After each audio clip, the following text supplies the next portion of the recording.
Let us solve the financial accounting के MCQs and the chapter is accounting for hire purchase. Your first question goes, till the final installment is paid, dash remains the owner of the article. Till then मतलब कि जब तक final instalment पे नहीं करेगा कौन होगा ओनर ऑफ द आर्टिकल, तो सेलर होगा owner of the article. Next, if buyer fails to pay installment, buyer fail हो गया इंस्टॉलमेंट पे करने के लिए, क्या सेलर वो आर्टिकल को वापस ले सकता है? येस इट इज़ ट्रू, वो ले सकता है. Hire purchase system is govern by, किसने गवर्न किया है? तो हायर परचेज एक्ट 1972 ने.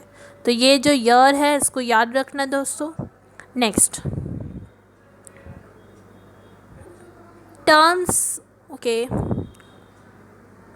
Terms and condition between the parties are entered and recorded in the document called, कौन सा document है?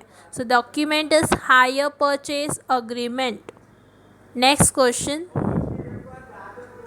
the dash got a right to terminate the agreement at the time before the property so passes.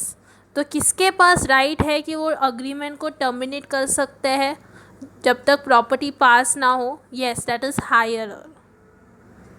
Next, a person who acquires the article under under the hire purchase is known as, yes the answer is hire purchaser. जो hire purchaser है वो acquire कर सकते हैं article को under hire purchase. Next, person who gives his article on hire purchase is known as hire vendor. Instalment जो purchase agreement है वो गवर्न किया जाता है by sale of goods act 1930.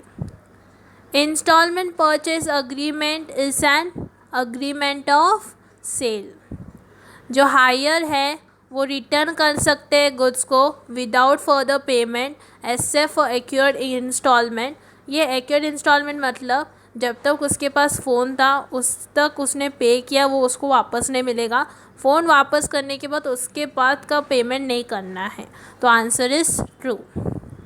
जो भी relation hirer and hire vendor पास है वो है bailee and Bel-Air.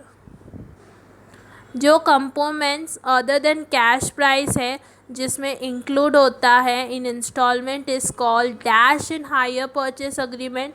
Higher purchase agreement में क्या कहते हैं? इंस्टॉलमेंट परचेस अग्रीमेंट में क्या कहते हैं? हायर चार्जेस और इंटरेस्ट. यहाँ हायर चार्जेस कहते हैं, यहाँ इंटरेस्ट कहते हैं. Next, if the vendor is basically a hire purchase trader dealing in many transactions follows the dash, कौन से मेथड को फॉलो करेंगे? तो वो फॉलो करेंगे स्टॉक मेथड को. जब वो ट्रांजेक्शंस में बहुत सारे ट्रांजेक्शन में कर रहे हैं, डील कर रहे हैं, तो वो स्टॉक मेथड को फॉलो करेंगे.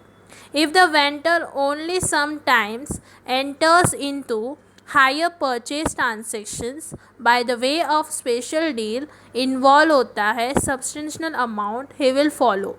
तो वो कभी कभी करता है तो सेल्स मेथड में वो फॉलो करेगा. सेल मेथड फर्दर डिवाइड होता है, तो सबको पता है full cash price method, actual cash price method, interest suspend method. ठीक है, तो ऑल द अबव आंसर होगा. Now full cash price method is also known as credit purchase method भी कहते हैं, सेल्स मेथड भी कहते हैं. तो both A and B. Full cash price is dash to the asset account.